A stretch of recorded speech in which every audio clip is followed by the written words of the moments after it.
San Diego Police Chief Scott Wahl discussing how the city's budget deficit is impacting his department, plus new federal immigration policies impacting us here in San Diego as well. Joining us in studio here this morning, we have the chief with us. Chief, thanks for being here. Hey, good Appreciate morning. it. Hey, let's talk a little bit about President Trump cracking down on immigration. Have any of the new federal policies resulted in any of the policy changes here with your officers? How are some of those decisions in Washington impacting us here in San Diego?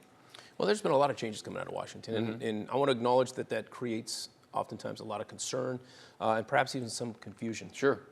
It's important to note that we follow state law here, and state law prohibits us from inquiring about immigration status. Okay. And understand that it is important for us at a local level to make sure that we're protecting a safe environment for people to come forward to report crime, whether they're a victim or a witness. If somebody was to rob you, and an undocumented person was a witness or has information about that crime, I want to make sure that they come forward, not worried about their immigration status, to report the information that they have. Your focus then on immigration, some of these changes that are unfolding here, you're focused on keeping the safety of your constituents and everything here and our public, but you will help federal immigration authorities if they do ask about someone's status? Well, so to be clear, state law drives what we can and cannot do. Okay. We do not ask immigration status. There are very specific paths for us to work with federal immigration authorities, and that revolves around violent or serious felony crime. Okay. Outside of that, for low-level misdemeanors and infractions, we do not inquire about immigration status. We've been talking a lot about the budget, the big deficit, $250 million deficit here in 2026 for San Diego. How is that impacting the department? Are you guys making cuts? What are some of the budget things you've had to deal with here? Well, we're in that process right now, and it's important to note that we are already operating at critically low levels across the board throughout the organization, whether it's with our professional staff or with our sworn staff.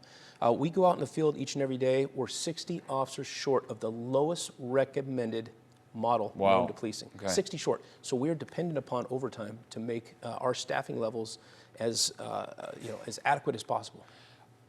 In order to run the department efficiently, what number do you feel like you need? Well, ideally, we would have officers that have up to 40% of their day uncommitted, meaning they're available to answer and respond to calls for service, they're able to work in the community and problem solve, and they're able to engage and build relationships. We're 1,000 officers short of that model. Okay. The lowest model, we're 200 officers short.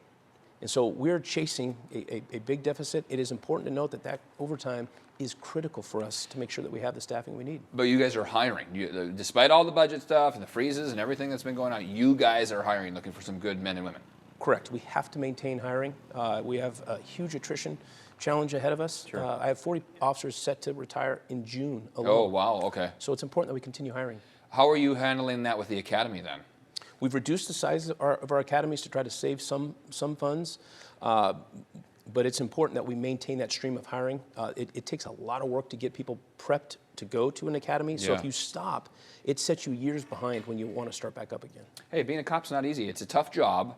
What are some of the rewards, some of the positives if someone's watching this thinking about heading to the academy? Well, despite all the distractions that are out there in the world today, you have the opportunity each and every day to make a difference in somebody's life.